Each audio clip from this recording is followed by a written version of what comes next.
Hello there, everybody, and thank you so much for joining us for this special in-person edition of Market Sense. I'm Heather Hedges with Fidelity, and we are coming to you midway through the year where the headline is an economy that seems to be firing on all cylinders, and the stock market continues to reach new all-time highs, and that is thanks to accelerating profit growth, renewed excitement over AI, and a pretty resilient job market. We're going to be unpacking all of that today and what it might mean for you, and also talk about potential risks and opportunities with a pretty superstar team of Fidelity professionals. I'm pretty thrilled that you all said yes when I gave you an invite to this conversation, and I'm thrilled to be joined in person today by Jake Weinstein. He is a Senior Vice President on Fidelity's Asset Allocation Research Team, or ART as we like to call them in-house, and their team helps to inform Fidelity portfolio managers and investment teams. And today you're going to be talking about the economic backdrop and outlook for the rest of the year, Jake. We are also delighted to be joined, as we often are on these Outlook shows, by Denise Chisholm. Of course, she is Fidelity's Director of Quantitative Market Strategy, and she's going to be sharing her historical data approach to try to help identify potential stock opportunities. And last but not least, rounding out the roundtable today, we have Scott McAdam. He's a CFA and an institutional portfolio manager on our strategic advisors team here at Fidelity, which manages millions of clients' accounts. And you are here to kind of put together the information that we're going to get today from Jake and Denise and talk about what that might mean for your portfolio. So got a great gang of three today, switching it up a little bit with a new face here, Scott McAdam. Thanks for making the time to come on your first Outlook show, Scott. Oh, it's my pleasure. Thanks for having me. Yeah, it's great to be back. Thanks for having me again. Always. Yeah, no, I'm very happy to be here. Let's get going. Yeah, I will always extend the invitation to you three. I'm really excited about this. Let's get right in because we have a lot to talk about. We got a jam-packed show for our audience today. And Jake, I want to start with you as one of our senior leaders here on the Fidelity team that informs investment teams just like Scott's. I think it would be helpful, like we often like to start these Outlook shows, with a quick level set, find out the lay of the land here. So, you know, many Americans right now are really going through hard times, Jake, and I think that's really important point as we level set here, that things cost more these days, right? We've got higher gas prices, we've got inflation that seems to be really sticky still, and yet this economy has been so resilient. It's been remarkable. The economy keeps taking punches, and yet this economy has a couple of times seemed like it might be tipping towards a recession, and that never happened. So in your team's mind, where are we right now in terms of the business cycle, and how strong is the economy? Yeah, no, absolutely. So it is obviously very difficult and challenging with these, noise that comes out. We have headlines all the time that sort of like get us distracted. But you take it back a notch, focus on your question, which is very important on hand. And we feel when we're looking at the U.S. economy, even the global economy, we think we're in a solid expansion, and even in the U.S. specifically in a mid-cycle expansion. Now, historically, when you're in a mid-cycle, that's a very good signal for equity markets. They tend to do very well during mid-cycle. Earnings tend to do well. The job market holds up. Inflation is a little bit of an issue, but not too bad of a problem. You got supportive policies. Credit is flowing. And if you look at all the things, and the U.S. economy is extremely diverse, that's really what helps it stay in this type of mid-cycle expansion, even if you were to get some of these like unexpected shocks, like oil prices going higher or other things that we've been seeing even as early as this year. So big picture, economy is doing pretty well. And I think that for some consumers, it's not how they feel, and they're surprised to hear that, right? But those sound like really solid signs that you just pointed out, Jake. So let's dig into what's working and what's not working right now. And Scott, I'll turn to you for that. So we've seen some pretty wide performance gaps this year when it comes to the stock market. Can you talk about the leaders in the stock market right now when we think of the leaderboard? And that might include other asset classes as well. What Absolutely. are you seeing? Sure, absolutely. So coming into 2026, we were expecting that performance would probably broaden out away from the AI pure plays, like the hyperscalers. And by and large, that's what's happened, but not necessarily for the reasons that we were expecting. Okay, so for example, one of the top performing asset classes are energy stocks in the first half of this year. Why were they outperforming? Really based on an exogenous event that happened in the Middle East, right? The conflict and spiking oil prices. Another similar situation happened with emerging markets. Emerging markets outperformed the rest of the world. Why? Not because global economy was booming, it's because the reach of AI investment was bidding up a lot of the big tech companies in Taiwan and South Korea. We saw a We saw small and mid cap outperform large cap. We see value outperforming growth. Jake just mentioned we were in mid cycle. Typically, that rotation occurs in early cycle as an economy is emerging from a recession. Okay, so basically, we've seen AI reach very far and wide, and the value and the small cap plays have been more speculative names or are related to AI. Say, for example, speculative types of energy technologies that have come around. So this is all really just to say and to promote the benefits of diversification, right? You want to own large and small, value, growth, international, U.S., because it's nearly impossible to predict what the next best thing is going to be. We like to say as strategic advisors, we don't predict, we prepare. And so by owning a lot of different types of investments, you position yourself to benefit from potential growth over time. So speaking of diversification, we have to talk about these IPOs because they're just generating a lot of excitement right now. And investors are asking, we know that is a question that I'm sure you are getting from investors when you speak with Fidelity customers. Can you talk about what, first of all, the market impact might be from these IPOs? And also for investors, how is your team thinking about the role these IPOs might play in a portfolio, if any? Yeah. Well, the market impact is anybody's guess, right? But I think it's beauty in the eye of the beholder. On the one hand, you've got a group of very enthusiastic investors that are looking forward to new capital coming into the market and acting as a rising tide, maybe lifting all boats, right? So that's the bull case. There's another group that's more pessimistic that believes that the size of these offerings is just so much that it's going to torpedo the market. Okay, now what I think is interesting about it is this is a good example of how headlines are provocative and they can be somewhat misleading. What I mean by that is that the focus today, headlines and otherwise, is really on three big IPOs. They're huge, right? There are three companies. The market capitalization of these three companies is $3 trillion or more, okay? And when you compare that to the S&P 500, there's probably a dozen or so companies that have a market capitalization of $1 trillion or more. So three of these huge IPOs coming at the same time seems very daunting. But here's what the headlines aren't telling you. The actual amount of stock that's being issued is not $3 trillion, it's a fraction of that. It's estimated between 300 and 400 billion. 300 to 400 billion is not chump change, but it represents maybe 0.5% of the S&P 500. So it's a much more manageable amount, right, for the market to take. Yeah. So it seems like, at least from the signaling of recent market performance, that the market is likely to take these in stride. We'll see, obviously. But the other question, or the part of your question was, how is that going to fit into portfolios? It really comes down to the eye of the beholder. Again, it's the manager. So our managers will be evaluating each of these IPOs in terms of its appropriateness of whether it belongs in their portfolio or not. They evaluate the risk, the return, and the correlation of what these new IPOs could mean for their entire portfolio to see whether or not it makes sense. And that can also vary per investor's individual needs as well. Sure. All right, Denise, thanks for your patience here. All right, so we're midway through the year. Let's talk about the strength of this bull market, okay? So think back to that market volatility that happened in the aftermath of the Iran conflict. We had that quick market recovery that followed. It was pretty remarkable. And it just kind of indicates what a roller coaster year for stocks this has been. And a lot of investors may be surprised, in fact, by just how strong this stock market is right now, given all of the events in the world that we have seen this year. It might even feel excessively bullish to some at this point. How does it look to you? Yeah, when you look at it quantitatively, you have to know as an investor that the market is always a discounting mechanism.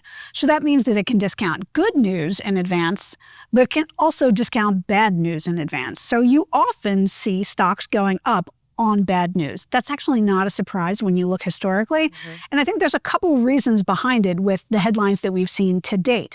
One is that this entire cycle, and I mean that from COVID, has been a very persistent fear in the equity market that you can measure mathematically. And I think most investors get it. Every time something hits, whether it's tariffs, we actually had, a bank run. What was that in 2023? Yep.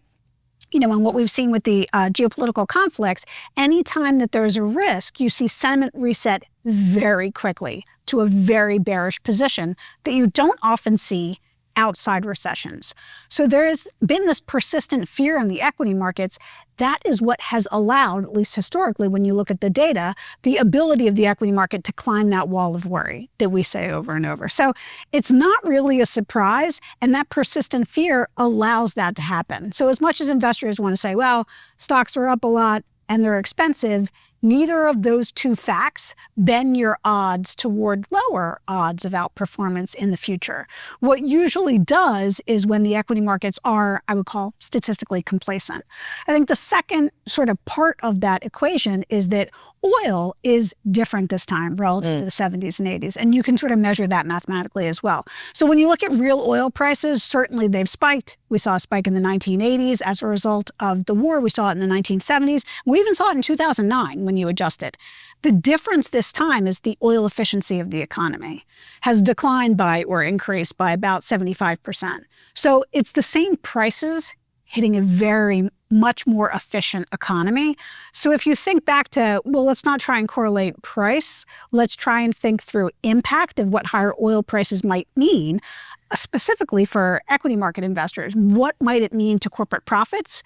And you rebase corporate profits. What oil would have to be to have the same shock as that we saw in the 70s and 80s is between $500 and $1,000 a barrel. So that is how high oil would have to be to generate the same amount of strain that we saw back then. Look, I don't know where oil is going to go, but I think you would have to have much more persistent, pervasive high oil prices to see the kind of economic impact that many investors are worried about. Just to drive home that point, you said oil would have to be $500 to $1,000 a barrel to have the same impact as consumers felt and businesses felt in the 70s. Exactly. Wow. Or that puts things in perspective for sure. So Jake, Denise was just saying the stock market has been able to shrug off for the reasons that she just illustrated, the developments in the Middle East and rising oil prices. But the risk with higher oil prices, especially for longer, my understanding, is that it can creep into other areas of the economy, that inflation can creep into other areas of the economy. There's a ripple effect, right? So where else are you and your team seeing inflation right now? And what's your team's inflation outlook? No, I think that's the absolutely important question here because I've seen a lot of different opinions where people are saying, oh, this oil increase is a one-time supply shock. It's transitory, as words we heard a couple of years ago from the Federal Reserve, which didn't wind up being the case. Right. And, you know, we've got an inflation print coming out this week. So we'll sort of see like the first evidence of it coming in the data. When we do our research on the asset allocation research team and we assess what the impact is of oil going higher has an immediate impact on headline inflation, but it could take actually about 6 to 12 months for it to have an impact and bleed into other areas of core inflation, which strip out the volatile food and energy sectors. Okay, and it's only been 100 days. And it's only been a few days, 100 days. Yeah. And it's really hard to assess because you've got other things like tariffs coming on, coming off, a lot of other factors. You got this CapEx build. So isolating everything is really, really tricky in terms of trying to assess what the impact has been so far this time around. But if you look at past episodes of oil supply shocks or oil prices just going higher, it tends to bleed into other things like fertilizers, which leads to higher food prices, packaging, shipping, other things. And if the economy, the point here is if the economy stays strong and it stays okay, and if, you know, kind of to Denise's point, if the economy could handle $90 to $100 to $110 a barrel oil, then the economy should be strong and it would ultimately probably lead to higher inflation down the road. So not expecting the 70s type of inflation. You'd probably need the 500 to 1,000 to get that type of like double-digit inflation. Right. But probably heading higher, which will have an impact on the way the Federal Reserve and other central banks are thinking about inflation going forward. Perfect segue there, because you just mentioned the Fed. And, you know, coming to the second half of the year, we now have a new chair of the Fed. We have Kevin Warsh, whose views on monetary policy would appear by most accounts to be different than his predecessor. I think that's a pretty safe statement to make. How do you think this might impact the outlook for rates going forward now? Yeah, no, it's a great question, and we'll get our first taste soon and see ultimately what happens. Yeah. I cannot predict with precision what is ultimately going to happen at the June meeting or beyond. One thing I think, if you take a step back and say, this is more of a kind of a positive view, there was a lot of uncertainty coming into the Fed chair announcement and whether it be political influence on the Fed. And we knew that the administration wanted rates lower. And basically the assumption back then was he's going to put somebody in that's ultimately going to lead to lower interest rates. That actually story and narrative has shifted over the last 6 months with inflation now higher. And really with the market kind of saying to the Fed, oh, you may not be able to cut rates and you have to increase rates. And there's been no real pushback from the administration or the Federal Reserve yet on that. And the market doing well through that, that's actually a positive sign. So it's helped alleviate concerns about the dollar falling. You've seen things like gold go down. You're seeing less concerns about the dollar. They call it the dollar debasement. And so ultimately what that to us basically means is right now, the market is okay with the fact that a new Fed chair is going to come in, even if we don't know exactly what's going to happen. Yeah, it is pretty remarkable when you think, or interesting when you think about the fact that, President Trump made it pretty clear that he wanted lower rates. He nominated Warsh, and now the market's pricing in a higher chance that we will have a rate hike, not a rate cut. And we'll see that by the end of this year, by the end of 2027. And Denise, probably a good time to turn to you because I know a lot of investors typically think of rate hikes as being bearish. But I know your research suggests that might not always be the case. What do you think? We certainly saw that in 2022, but that is not typically the case. I mean, the interesting part is when there is growth, the equity market has had no problem historically with higher rates. And right now you can measure growth in a bunch of different ways, especially in the manufacturing economy. But durable goods orders that we just saw, which are, companies buying, big machinery and it's ordering big machinery, that tends to lead an economic cycle. When that hits top quartile levels, you do see higher odds of durable earnings growth, you see higher durable odds of durable job growth, and you also see increased likelihood that the Federal Reserve will hike. Now, I'm not saying that they will, we'll see. But when that has happened, when growth is in those top quartile levels, you have above average odds that the market actually advances. So the market goes up 75% of the time historically, and it goes up around 80 to 85% of the time when you're at this top quartile vertical in terms of growth, even if the Federal Reserve raises rates. So I think that there's a more important point to be said around this that a lot of math corroborates. If you said to equity market investors, what would you rather? Would you rather the Federal Reserve be hiking or would you rather it be cutting for your odds of an equity market advance? You'd actually rather them be hiking just by threadbare odds, but a little more because more often than not, which is not to say every time, those rate hikes are a reflection of growth, not necessarily a deterrent to it. Yeah, Denise makes a good point because it's not just about, so rates are going higher, it's typically because the economy is doing well and the Federal Reserve is able to raise rates. It's about the speed of hikes as well. And so if you look through those instances, 2022, there was a lot of inflation, and so the Fed had to actually raise rates pretty quickly. And that wound up being equity market wobbling as a result. Same thing in 1980 when inflation was super high and the Fed had to raise rates super fast. So it's not just about the direction. We get 1 or 2 hikes, like that's nothing end of the world for equity markets. It's if inflation gets out of hand and they have to start going really, really quickly, which is not in our base case and not what we see right now in the data. Not your base case, but still the why on rates are being cut or raised matters and the cadence of it, how quickly the Fed is doing so. The sweet spot for the equity market advance is actually between 0 and 100 in any given year. Wow. Right, so those are the middle 2 quintiles. The Fed cutting has lower odds of a market advance. Sometimes they're cutting because there's a problem. And to Jake's point, the bigger the increase, the lower the odds of the equity market advance. But the sweet spot is actually them hiking a little for the right reasons. Which might be a little counterintuitive to some investors. And let's bring Scott into this rate conversation too, because there are a lot of factors that could cause interest rates to go higher from here, Scott. So could that be a concern for fixed income? And what might that mean for bond allocation in a portfolio? Yeah, I mean, for a broad-based investment-grade bond portfolio, I don't think it's going to have much of an impact at all. We were talking a lot about math and odds, and I don't want to barrage the audience with this, but basically it really does come down to math. Denise, you're speaking Denise's love language when you start talking numbers. I'm eating it all up, believe me. I'm loving all this. But the point is that really the math doesn't, it doesn't work in terms of hurting a bond investor too much, okay? Because really what we have is current yields in the bond market around 4.5%, 3/4% roughly, okay? If you have a modest increase in yields, which you know prices come down, that 4.5 could cushion that yield increase. So there's a natural effect there to cushion that yield. Also, the second reason is if you're a medium or long-term bond investor, you just wait, because if prices go down, you just wait until that bond matures and pays you back at par. In the meantime, you're actually investing in a higher yield environment, and it could actually enhance your total return. So for a bond investor or bond manager's perspective, it depends on the cadence. It depends on where in the maturity spectrum the rises occur. If it's happening in the short end, maybe floating rate notes look more attractive than say treasuries. Maybe on the flip side, like we've seen recently with long rates going higher, the 30-year up above 5%, all of a sudden now U.S. treasuries look very interesting because you're getting a high yield at a relatively low risk. So we use bonds for a specific purpose in our multi-asset class diversified client portfolios, and that's to provide income and stability. So the higher the rates, actually, the more enhanced those characteristics may become.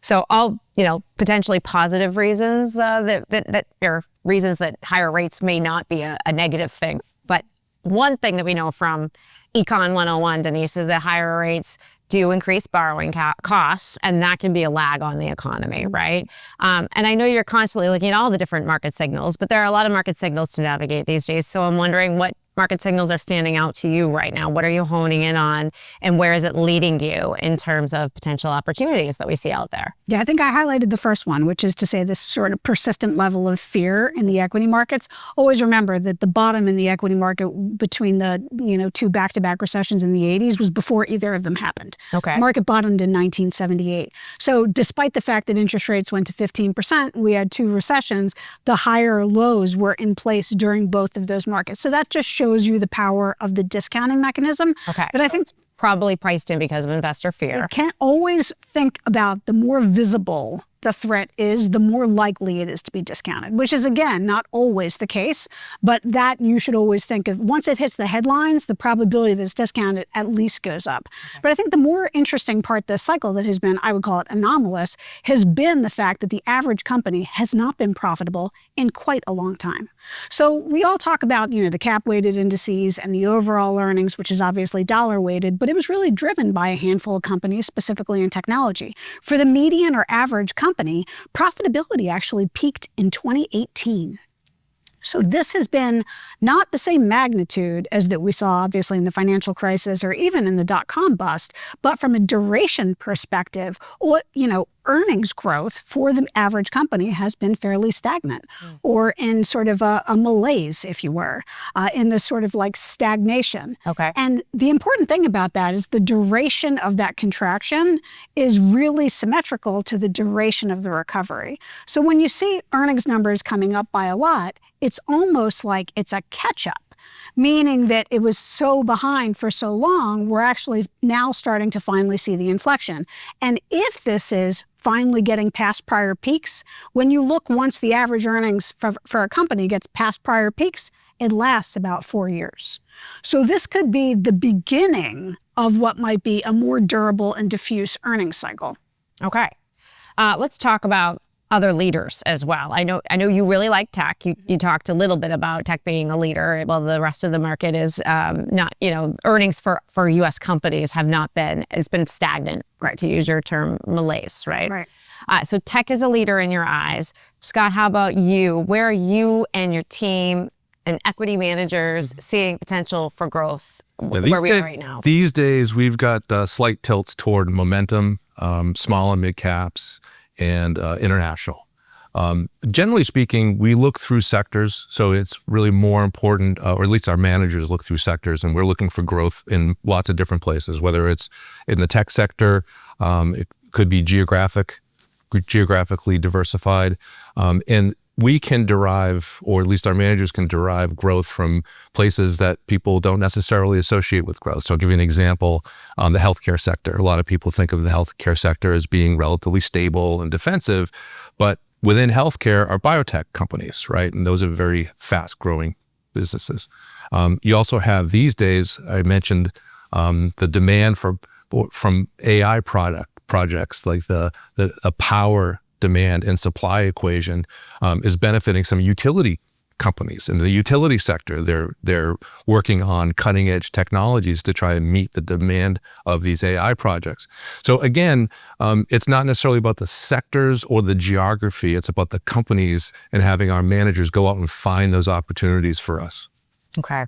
We talked about this strong stock market, but I think it's really important to revisit what I talked about at the top of the show too, as we take stock in where we are right now. And that is that there is still this disconnect happening right now between what the stock market is doing and how people are truly feeling about the economy. And just to drive home that point a little bit, if you would allow me to throw out a couple of stats, food prices up 34% since 2019. I know that's certainly something I feel when I'm buying for my family every week, right? National average for a gallon of gas was $5 a gallon this year. It's trending downward now, but still up $1 a gallon on average, more than it was this time last year.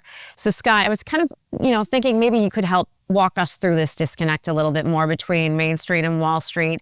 And we get this question a lot from our viewers, so I'll pose it to you. What can people who are in or nearing retirement do about the way that they're feeling about this? Yeah, well, it is a very much a valid issue, right? People refer to this as the K-shaped economy because there's parts of the populace that seem like they're going down, and there's other parts that are going higher. So, the general sort of mood can be captured by a number of different indicators. One of the most famous ones is the University of Michigan Consumer Sentiment Index. It just hit its low of all time, in May. So that just gives you one perspective. That was begun in the 1970s. But at the same time, as you mentioned, we've been talking about this, the stock market keeps hitting all-time highs. You've got property values that are moving higher, and so household net worth is moving higher as well. So there is a legitimate issue that's going on there. My best takeaway for anyone that's in or near retirement is to have a financial plan and to try and grow your wealth as much as you can handle. Really, if you've got a spending budget, you're almost halfway there, right? You just need to develop an investment plan that could partially or hopefully fully offset your spending budget. But it really is about being invested in the market to the extent that you can. Being invested in the market via equities, that's one way that investors can position their portfolios against inflation. Right. What are some other options that investors have at their disposal to try to hedge against inflation? Right. As you mentioned, stocks are a great performer as it relates to long-term inflation that tend to outpace. But there are specific types of investments, we call them diversifiers, that do have mechanisms within them that adjust to higher inflation. For a great example, our U.S. Treasury Inflation Protected Securities, or TIPS. TIPS are U.S. government securities, so they come with the full faith and credit of the United States government, but they've got a mechanism that adjusts to surprises in inflation. Their prices move higher. You also have commodities, right? The very things that experience higher inflation, things like lumber and oil and gold and copper. They keep pace, generally speaking, in higher inflationary environments. And then we're also using real estate investment trusts as an inflation hedge. REITs, that's right. There you go.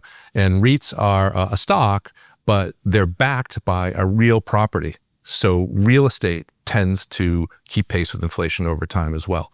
So again, there's ways of layering in different types of investments that will increase the durability and the resilience of a portfolio in the wake of or in front of higher inflation. All right. That was a pretty comprehensive answer, Scott. Thank you for that. And certainly inflation is a big part of the story of where we are right now. But I would argue an even bigger part of the story of where we are right now is the AI story, right? If we take a step back and think about the times that we are living in right now. And I would love to get your thoughts on, I'll pose this to you, Jake, just how momentous this moment is in time. There are people who say, well, is this just another period of advancement like the advent of the personal computer or the dot-com era that Denise had mentioned? Or are we living through right now fundamentally different times. How should we think about this? Yeah, no, it's obviously a question a lot of people ask, and you get a lot of different answers depending on what people think of based on their views of what the technology is. Some people are very scared of it and think it's going to be like bad for humanity, and other people think it's going to be absolutely amazing and be a long-term productivity driver and drive inflation down and ultimately lead to higher corporate profits. So lots of different opinions. Two different ends of the spectrum. Very different ends of the spectrum, and it's very hard to know in real time. So what we assess and we do is look to your point, look back at the past. We have data that cover over 200 years of technological transformations. To your point, the personal computer, steam railways, electricity.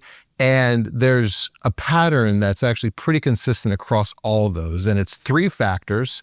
And basically the first thing that happens, stock prices go up because they get excited about the new technology. And we're there, right? Yeah, we're there. So we're Definitely there. Market's excited about it. Yeah. And then what happens is companies, especially those that see the technology kind of being more accepted, realize this and they start doing the capital investment. And we're seeing that from the hyperscalers, huge numbers coming across investing in AI. But Scott was mentioning this before, we have yet to see that from smaller companies or the broader economy in aggregate because there's a lot of uncertainty, whether it's concerns about the war, tariff, trade policy, supply chains, like a lot of different things that are just making it a little bit harder for the broader economy to really invest. So that doesn't mean they won't. It just means they haven't yet. And the third thing that ultimately happens is a boost to long-term productivity trends. And we've seen some increases in productivity. I would argue it's something a little bit more along the lines of a near-term productivity boost that resulted from less hiring last year that just sort of made the numbers, basically output per hour, like go up. But that doesn't mean it's ultimately sustained. And so when you're starting to see, this is really good news, that job growth is coming back after such a weak year of job growth last year, that to us says that we're not quite at the point where we have that sustained long-term productivity trends, which suggests that the whole technological transformation cycle, which we don't know how long it is, isn't over yet. And we still think we're probably in the early to mid innings of it, which is ultimately good news for the longer term cycle and what that means for growth going forward. So it's okay that we haven't had the productivity enhancement yet. Like there's still belief in this. So obviously every technology is going to be a little bit different. Every cycle is going to be a different length, but the trends all seem to rhyme, which is market up, investment, and then sustained long-term productivity. Okay, I want to hit on something that you said about this divide between people who are really excited about AI, Jake, and then people who are concerned that we might be heading towards bubble territory. And Denise, I'd love to hear from your thoughts on this too, and how you're thinking about the AI trade these days. Yeah, it looks a lot different from what we saw in the dot-com era. I mean, even when we're talking about capital expenditures and just how much the hyperscalers have spent, the difference via any other bubble time that you calculate is really the pervasiveness. It really was across the board when you looked at all technology companies in the 2000s. So to put some numbers to it, so if you think about capital expenditures or CapEx, relative to the free cash flow that all companies produce, and you look at the entire Russell 3000 and you look back in history, at the peak of the bubble, the average or aggregate company was spending 3.5 to 4 times in CapEx the amount of free cash flow they produced. Right now, even after the hyperscalers, it's below 1. Wow. They are still spending less capital expenditures than they have in free cash flow. Wow. So some of this is covered via free cash flow. So this is very, very different from what we saw. In some ways, you can think of it, they're spending what they have already made. There are a couple other differences that I think investors don't quite remember. For the median technology company back in the bubble, earnings peaked in 1996. When we talk about all the disconnects, that was the major one. So you saw earnings peak, margins peaked in 1996. Stocks did not peak until 4 years later in 2000. Okay. So that we're not seeing, right? We've seen an inflection in not only cap-weighted earnings in technology companies, but also median earnings are still actually increasing. Numbers are still too low, numbers are still coming up. And the third thing is probably the one that's most pervasive in the bubble, which is valuations. At the peak of the technology bubble, you were spending, 70, 80 times earnings in terms of valuation, price per earnings ratio. Now it's actually closer to 30. And in fact, at the sell-off, it was closer to 25. You were paying the same price to earnings ratio or valuation for a technology company as you were paying for some consumer staples companies at the low. So when you look at it relative to the rest of the market, technology stocks are still in the bottom half of their distribution relative to any other time. And that's mattered historically. The cheaper technology stocks have been, the more likely they are to outperform historically. So some of that, back to the market as a discounting mechanism, some of whatever it is that you're concerned about might already be priced in. Okay, so all reassuring points for those who are concerned that we may be near a bubble. It's been such an eventful first half of the year, so thank you very much for walking us through some of the highs and the lows of the year so far. We talked about AI, we talked about the other big market event, the conflict with Iran and the Strait of Hormuz closing and the impact that has had on global oil. But we can already see that investors who stayed in the game, right, are doing better than those who didn't. So if this second half of the year brings more twists and turns, I'll pose this to you, Scott, but feel free to also chime in, Denise and Jake, if you would like to. What's your guidance to investors on how to navigate the second half of the year if we see more market volatility? Yeah, I'm big on sayings, and I think one of my favorites is that patience is usually rewarded, but volatility is typically the price that we pay for outside returns. And you can just look over the past 6 months and see plenty of examples of these volatility types of events. And then if I were to tell you that all these things are going to happen, would you expect stocks to be up all the things high we just single talked digits, about. right? You wouldn't, right? And then you can zoom back out and look at the past 10 years. And it's the same story with a pandemic that doesn't happen for 100 years, and interest rates going to zero, and global shutdown of economies, and wars in Europe. And we had 4 bear markets effectively in 8 years. Okay, they typically happen once every 5 or 6. The point is that the market resiliency of the U.S. and the U.S. stock market is just extraordinary, because over that 10-year period, the U.S. stocks have more than quadrupled, okay? So the takeaway in my mind is, again, it's getting back to those sayings that I mentioned earlier, but if you haven't done so, if our clients haven't done this, if viewers haven't done this, meet with a financial representative, an advisor, come up with a financial plan, and then set a monetary goal in the future to focus on for retirement, whatever your goal is. And then whatever you do, don't let short-term events dictate the long-term investment decisions. Great way.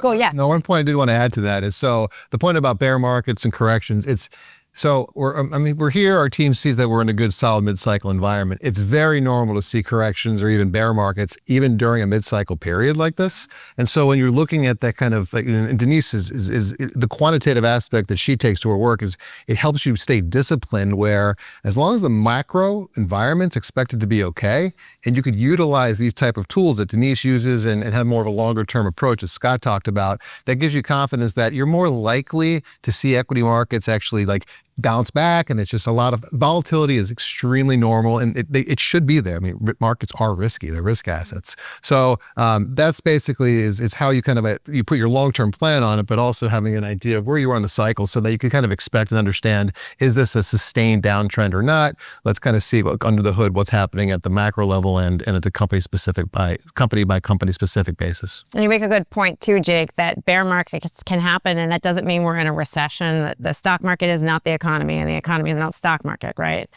Okay.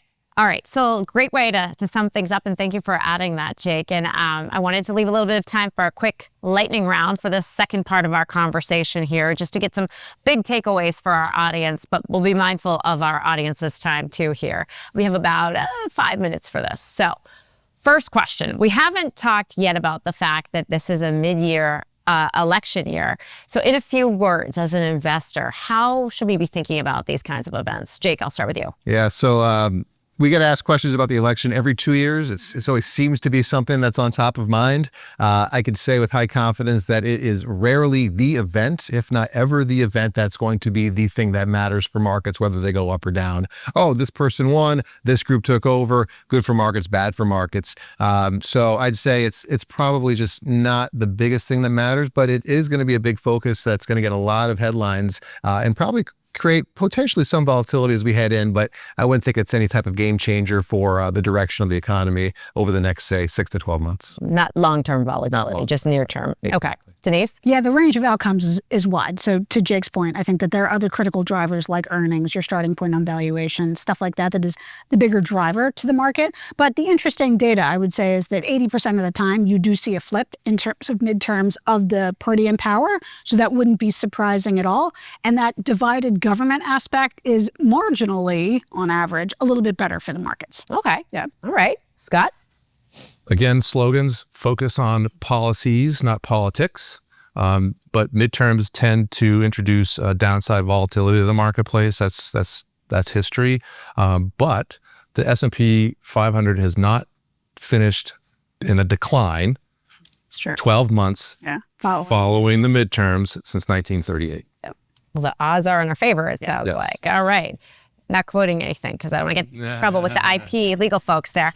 But all right, let's talk about an economic signal that you think investors might be underestimating right now that maybe we should be paying attention to as we prepare ourselves for the second half of the year. Jake? Yeah, one thing, and Scott alluded to this before, is interest rates are trending higher, like market rates, especially the 30-year part of the curve, not just in the U.S., but globally. The good news has been markets have been able to digest this, but with high deficits, not only in the U.S., but globally, higher inflation potentially becoming a factor, I think the markets are probably underestimating the ultimate impact if rates continue to go significantly higher from here. Now, again, not a base case, but they may be underestimating their impact. Maybe. Denise?